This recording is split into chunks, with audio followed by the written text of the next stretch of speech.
Magandang araw sa ating lahat. Ito may share ako sa inyo tungkol dito sa nire-repair natin na aquarium air pump. Bali yung issue nito, sabi ng may-ari, mahina daw yung buga ng hangin. So ito ay naayos ko na ito. Bali ito hindi pa. Ipapakita ko sa inyo kung ano yung ginagawa ko para mapalakas yung buga ng hangin nitong aquarium air pump. So, itesting muna natin. Bali, gumamit lang muna tayo dito ng shrinkable tube. Ito po ay ititesting lang natin dito. At saka, meron tayo ditong tubig na nasa cup. Bali, ipa-plug in ko ito sa power source.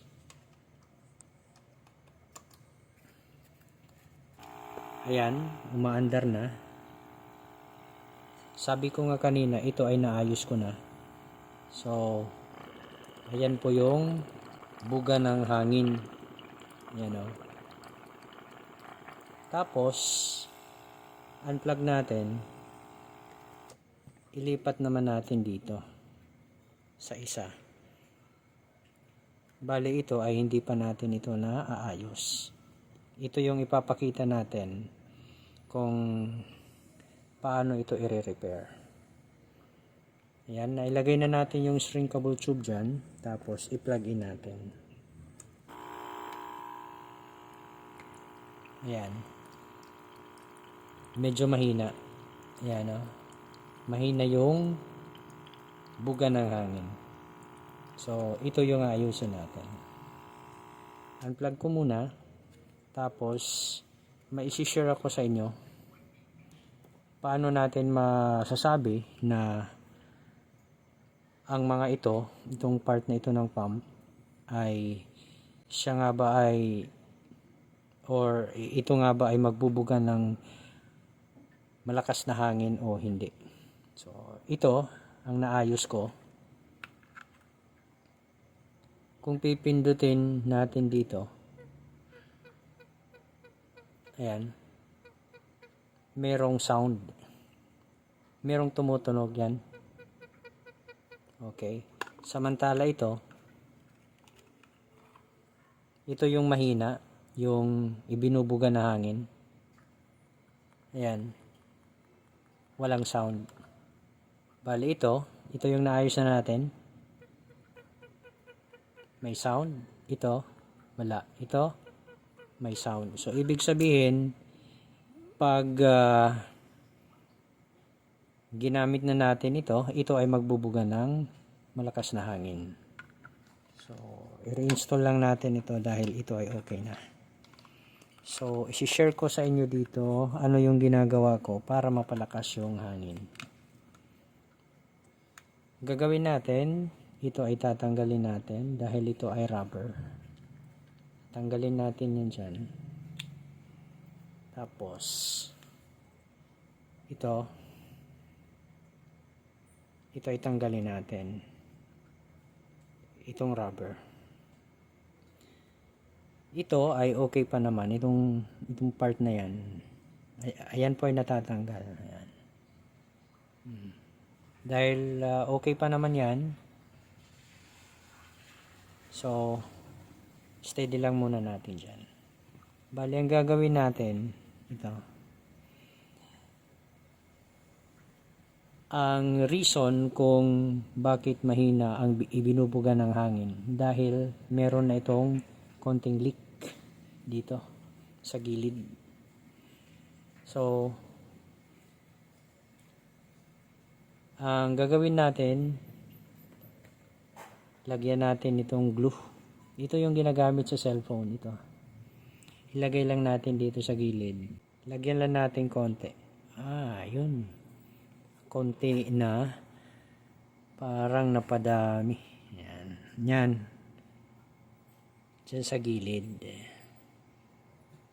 Okay. Yan. Tapos, pag nalagyan na natin yan ng glue, balik natin dito. Yan. Ganyan.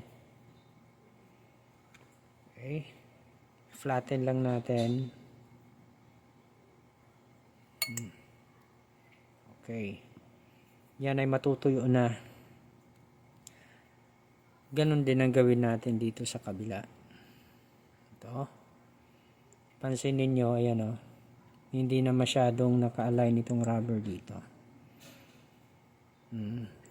Kasi pag nangyayari yan, dahil sa vibration, nagkakaroon ng gap ng hangin. So, hindi na nabubuo. So, yan ang dahilan kung bakit humihina. So, ang gagawin natin dyan, lagyan lang natin ng glue. Siguraduhin lang na itong part na ito ay okay pa. Ayan o. Okay pa naman yan. So, ipakita ko sa inyo. Ayan.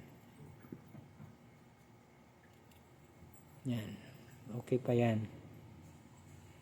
So, ibalik lang natin dahil okay pa naman yan. Okay. Yan. Ibalik na natin. Bali ito, gagawin natin. Lagyan natin ng glue. Lagyan natin. Oops. Medyo tumatagas na. Ayan. Okay. Ito din ang gagawin natin dito. Ito. Natin yan. Ganyan. Gagawin natin. Pagkatapos natin malagyan dyan ng glue, nitong ginagamit sa sa cellphone, balik natin ito dito.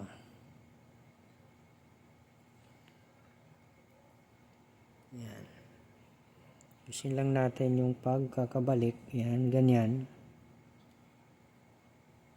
Okay, yan. Ibalik na natin yan. Tapos,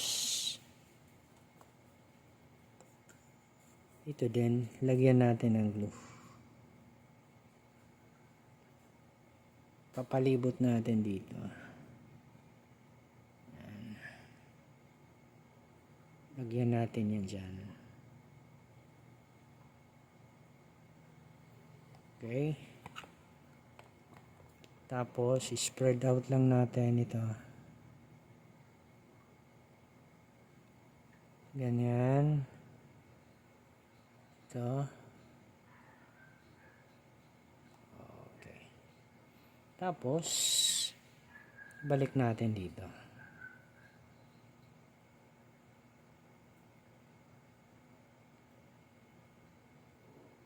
Okay na. Ayan. Yan ay papatuyuin lang natin. Tapos natin magawa yan, balik na natin ito. Ganyan. Itong rubber dito.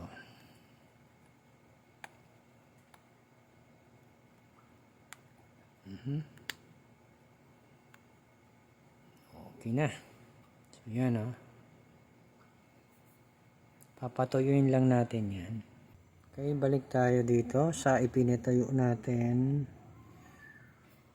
Itutuyo na ito. Ngayon, itesting na natin ito.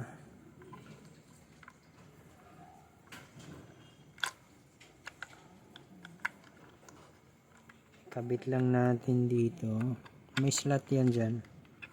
Ba yan? Slot yan para dito. Pasok lang yan dyan. Tapos, yan, ganun. Adjust natin dito. Lagay natin ito. Dahil iti-testing na natin. Ngayon, ano na natin. Testing. I-plug in ko lang ito.